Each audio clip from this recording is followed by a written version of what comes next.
Vraie Voix Sud Radio, le grand débat du jour. Et le grand sommet sur l'océan se tient en ce moment à Nice. Le président Emmanuel Macron en profite pour montrer du doigt le gouvernement et les parlementaires français coupables, je cite, d'une erreur historique après avoir annulé des mesures en faveur de l'environnement. La France a-t-elle abandonné la cause écologique? Le président culpabilise-t-il ses concitoyens à juste titre? Parlons vrai. Nous vous posons cette question sur le compte X de Sud Radio. La France est-elle exemplaire sur la question écologique? Donnez-nous vite votre avis. Je vous donne la réponse dans un instant. Nous recevons comme invité et comme grand témoin Jean-Marc Governatori, co-président de l'écologie au centre, conférencier à l'ONU, auteur spécialiste de l'écologie, une quinzaine de livres sur le sujet. Philippe Bilger. La France, bonne élève ou pas bonne élève? Parce que le président nous autoflagelle. Franchement, je sais pas comment dire. D'abord, qui suis-je, moi, qui ne maîtrise pas absolument ce sujet, pour dire que la France est bonne élève? Si j'écoute les spécialistes, me semble-t-il, la majorité d'entre eux disent que la France pourrait mieux faire. Mais en même temps, j'apprends que la France est très peu responsable des désastres écologiques dans le monde. Et je me dis que peut-être le rapport parole du président et résultat n'est pas si mauvais que cela. Et j'ai entendu le président qui disait, au fond, l'insécurité est moins importante que les problèmes écologiques. C'est ça qui met mal à l'aise. C'est peut-être ça, justement, qui explique le relatif désintérêt des Français pour cette cause, parce que l'insécurité, elle les accable immédiatement. L'écologie, même quand on n'a pas mon ignorance, on considère que c'est un problème que les générations futures subiront. Alors, votre point de vue est celui un peu des auditeurs de Sud Radio qui disent « Oui, la France est exemplaire sur la question écologique à 48%. » Ça veut dire non à 52%, mais enfin, on est dans une espèce de moyenne. Jean-Marc Governatori, alors vous allez... Attendez, attention à ce que vous dites, parce que Françoise Degois et Samuel Botton vont vous capter sur vos propos. Vous nous dites que la France n'est pas bonne élève, c'était ça l'idée ? Ah, j'adore. Moi, je ne parle que de faits, monsieur Brendel. Donc, soit on vit dans le monde réel, soit on vit dans le monde parallèle. Bravo. Donc, Bravo. Alors, réellement, qu'est-ce qui se passe? Donc, le fait est que dans le monde réel, environnement sain égale santé. Le fait est que la première conférence internationale sur l'environnement, c'était il y a 110 ans en Suisse. Et qu'au terme de dizaines et de dizaines de conférences sur l'environnement, le fait est que les glaciers mondiaux fondent, au moins en partie à cause de l'activité humaine. Et si on s'en tient à notre pays, qui est quand même encore aujourd'hui la 7e puissance économique mondiale, a priori on devrait être cultivé, évolué, on devrait faire les bonnes choses, on ne recycle même pas la moitié de ce que nous produisons, de ce que nous consommons. Vous buvez de l'eau en bouteille, en plastique, il y a des problèmes de potabilité. Vous buvez l'eau du robinet, il y a des problèmes de potabilité. Vous respirez, ça tue 50 000 personnes par an et ça en rend malade 500 000. Les terres fertiles ont des gros problèmes parce que de plus en plus, il faut les vitaminer avec des pesticides pour que ça continue à produire au moins autant qu'avant. Donc, on est vraiment à côté de la plaque. Et une des raisons qui fait que nous avons un tel problème financier dans notre pays, c'est le coût de la maladie. Et j'ai démontré dans mes ouvrages que par l'éducation à la santé, d'une part, et par la réduction des pollutions, d'autre part, il y aurait beaucoup moins de maladies, beaucoup moins de malades, et par conséquent, on ferait beaucoup d'économies financières. Alors, vu comme ça, Jean-Marc Governatori, c'est clair, on n'est pas très bon. Françoise Degois. Bien sûr, il a raison. Il a raison, mais on n'est pas dans les plus mauvais. Non, mais ça, moi, je me demande qu'on ne soit pas dans les plus mauvais. On devrait être moteur. C'est nous qui avons signé la COP 21. Et nous ne le sommes pas. Mais bien sûr que nous ne le sommes pas. Moi, je me souviens d'Emmanuel Macron dans l'entre-deux-tours en 2022. Le second quinquennat sera écologique ou pas? Il ne l'a jamais été. C'est du greenwashing. Nous continuons à polluer. Nous continuons, on réintroduit maintenant des néonicotinoïdes. On se fout complètement des abeilles. Parce que moi, je veux bien. Hein, vous savez, en 2014, quand j'étais au ministère de l'Agriculture, tout le monde s'est foutu de nous, de Stéphane Le Foll, parce qu'on allait à Bruxelles pour plaider pour les abeilles. Personne n'avait capté. Maintenant, je pense que c'est conscientisé. Il n'y a pas d'abeilles, il n'y a pas de vie. Oui, l'écosystème. Non, sans les abeilles, sans la pollinisation, il n'y a pas de vie humaine. Voilà. Maintenant, Emmanuel Macron parle des océans. Il a tout à fait raison de le dire. Vous vous rendez pas compte de ce que nous faisons subir. C'est pas simplement les Néerlandais ou les Japonais. Nous pratiquons aussi la pêche intensive. Nous avons aussi des grandes compagnies pétrolières qui continuent de forer au large. marge. Donc, vous comprenez bien que moi, je veux bien.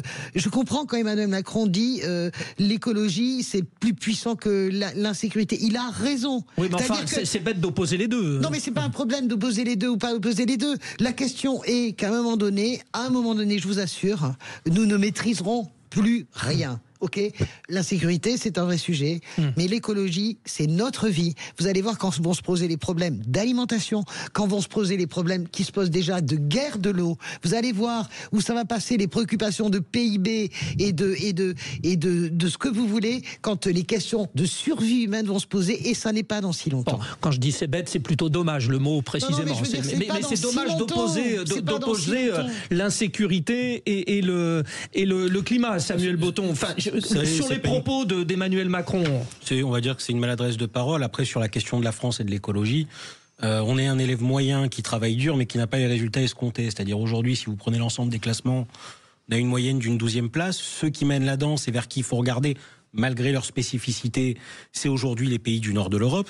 Et puis finalement, alors Françoise parlait de la COP 21. La COP 21, c'est peut-être la dernière COP qui a eu du sens. Si vous regardez où se sont tenus les autres dans des pays, la suivante. À Marrakech, et il a fait des efforts. Il y a eu des efforts de fait parce que l'Afrique. Et en Arabie Saoudite, en Arabie Saoudite, la dernière. Des pays où l'écologie n'est pas forcément une préoccupation première. Ça m'alerte. Après, il y a la question de comment est-ce qu'on devient un pays plus écologique. Vous regardez ce qui se passe en Europe ou dans le monde, mais on va essayer de regarder des pays qui nous ressemblent, comme l'Allemagne par exemple, qui est 7e du classement que j'évoquais tout à l'heure. C'est de l'éducation. Éduquer et faire de la pédagogie aux populations pour leur faire comprendre que c'est important. C'est une chose dont on manque en France. De l'innovation. C'est des sujets qu'on commence à prendre à bras-le-corps. On a un vrai vivier de start-up, mais je pense qu'il faut aller beaucoup plus loin que ça. De la protection et forcément derrière essayer d'initier une vraie politique. Mais quand vous êtes face à un système qui est sclérosé depuis quelques années, voire quelques mois, qu'il n'y a aucune continuité politique sur la question de l'écologie, il est toujours très dur de faire émerger et d'avoir des résultats sur ces questions. Comment voulez-vous faire avancer les choses avec l'écologie punitive? Ce que vous fustigez d'ailleurs, vous, Jean-Marc Governatori, c'est pour ça que vous vous dites écologiste au centre. Qu'est-ce que les Français doivent se reprocher? Parce que c'est bien beau de reprocher aux Français à chaque fois, il est gentil en ce sens, notre président de la République, mais la faute à qui, Jean-Marc Governatori? Mais le fait est que les gouvernements ne prennent pas les bonnes décisions et qu'à vouloir absolument être dans un système économique qui est axé sur la performance absolue dans tous les domaines, c'est incompatible avec les ressources finies de la planète.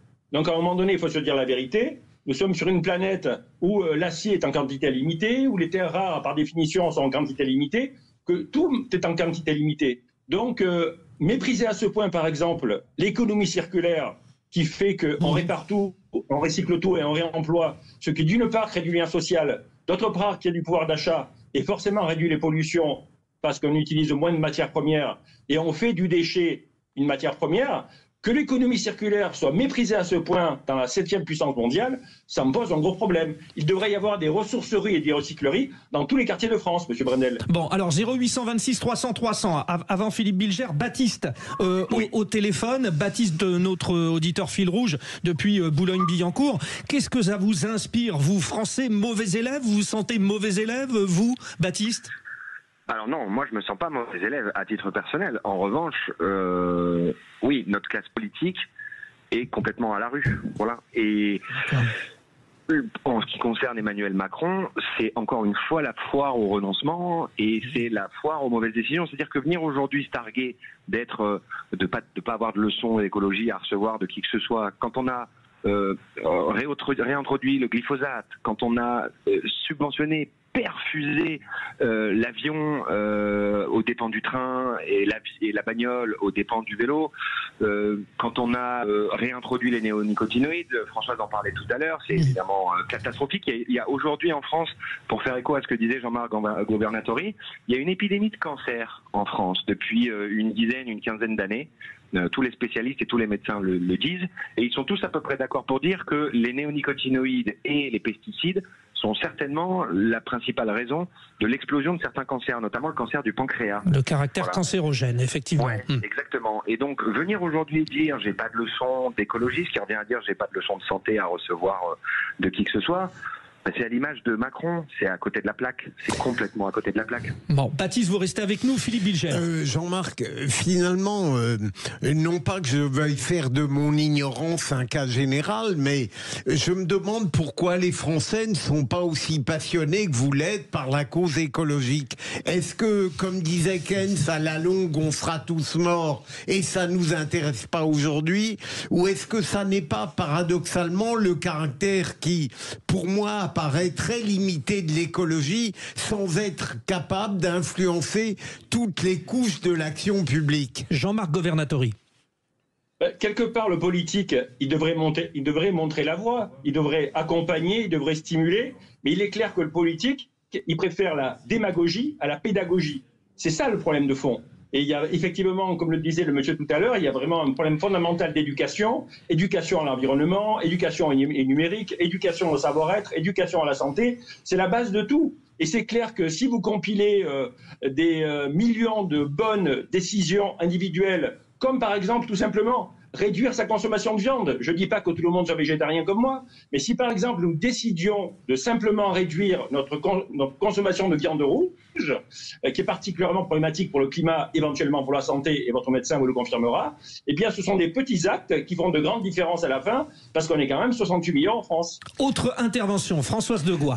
D'abord, l'écologie ne fait pas partie des petites préoccupations des Français. Elle arrive toujours à égalité avec sécurité et immigration. Oui, je vous signale, dans tous les sondages, en premier, vous avez toujours le pouvoir d'achat et très, très vite arrive la question écologique parce que c'est une question atavique. C'est pour ça que c'est pas bien de l'avoir opposé à la crainte des Français de l'insécurité. Je suis d'accord avec Jean-Marc Governatori quand il parle des petits gestes, parce qu'il y en a de plus en plus de petits gestes, notamment économiser l'eau quand on se brosse les dents, etc., etc. Mais moi, je suis plus sévère que lui. Je pense qu'à un moment donné, ça doit passer par une forme de coercition. C'est-à-dire qu'à un moment donné, je sais très bien que tout le monde grimpe au rideau, touchez pas à ma bagnole, les éoliennes sont horribles. Enfin, vous avez toute la panoplie, vous savez, toute la panoplie, les gens pensent toujours de la même manière. Oui, mais on n'est pas obligé de punir, on peut optimiser. Mais moi, ces histoires d'écologie, punitive ou pas, je pense que c'est complètement dépassé. Je pense que la situation est tellement grave, elle est tellement urgentissime. Je pense, il parlait de la fonte des glaciers, vous vous rendez pas compte de ce que ça représente en réalité. Moi, je suis allé les voir. On a vu en Suisse récemment. Moi, je suis allé les voir même au Groenland, etc. C'est effrayant,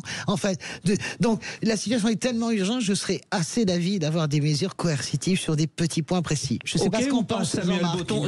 L'avis de Samuel Botton. Je veux juste remettre un point qu'on a très peu évoqué sur ce débat, c'est que tout ça, c'est aussi des questions qui se règlent d'un point de vue européen. Sur différentes initiatives, il y a par exemple le remplacement des véhicules flotte thermique par de l'électrique qui fait partie de ces mesures. Sur la question de l'agriculture, c'est une question qui est partie de la France, mais qui a remonté jusqu'à échelle européenne il y a quelques mois, jusqu'à la Commission, si je dis pas de bêtises. Donc tout ça, après, nous sommes la France, mais on a une politique commune à mener sur une zone sur laquelle on est censé être un moteur, l'Europe. Et, donc, et on peut même peut-être aller plus loin, c'est-à-dire on doit travailler à l'échelle de la planète, d'où le sommet de l'océan. Ça sera l'objet de l'info en plus d'Albin Texera. Sur les mesures coercitives, qu'est-ce qu'il dit, Jean-Marc ? Et justement, la conclusion là-dessus sur les mesures coercitives. À vous, Jean-Marc, pour conclure, vous avez été amené par Françoise Degois sur le sujet. Je voulais préciser que je fais partie de ces écologistes qui sont très dubitatifs sur l'aspect écologique de la voiture électrique. Parce qu'une voiture électrique, c'est une batterie électrique, par conséquent, c'est du manganèse, du nickel, du lithium, qu'il faut extraire. Ça pollue les gens qui extraient, ça pollue l'air et l'eau de là où c'est. Donc il valait mieux imaginer une carburation de 3e génération et conserver les véhicules thermiques, mais avec une carburation non polluante, issue de la biomasse ou d'algues. Mais le fait est qu'à un moment donné, il faut se dire la vérité. Par exemple, 75% des Français roulent seuls en voiture. Donc si vous développez ce qui s'appelle les systèmes d'échange locaux, qui sont des processus par lesquels les habitants d'un quartier concerné ou d'un immeuble échangent leur temps, leurs biens, leurs compétences. On s'est aperçu, il y en a 900 en France, on s'est aperçu que cet élément-là, ça s'appelle le SEL, système d'échange local, développe beaucoup le covoiturage. Là, vous réduisez les bouchons, vous réduisez les pollutions, et de fait, vous augmentez le pouvoir d'achat. Ça fait beaucoup d'idées. Ça fait beaucoup d'idées. Il faut se faire évoluer pour aller vers ce qu'il faut aller. Bon, merci beaucoup Jean-Marc Governatori, co-président de l'écologie au Centre, conférencier à l'ONU et auteur de plusieurs bouquins sur le thème de l'écologie. On en a parlé. Les auditeurs ont un peu fait évoluer la tendance. La France est-elle exemplaire sur la question écologique? Non à 51%, oui à 49%. Vous voyez, c'est très serré. Bon, après ce débat passionnant, nous gardons Baptiste, notre auditeur fil rouge. Il va jouer avec les 3 vraies voix dans un instant. Musique, ça va faire du bien. Sud Radio, votre attention est notre plus belle récompense. Vos émissions sont toujours très riches. Quand je peux pas écouter le direct, je me fais le podcast le soir. Sud Radio, parlons vrai.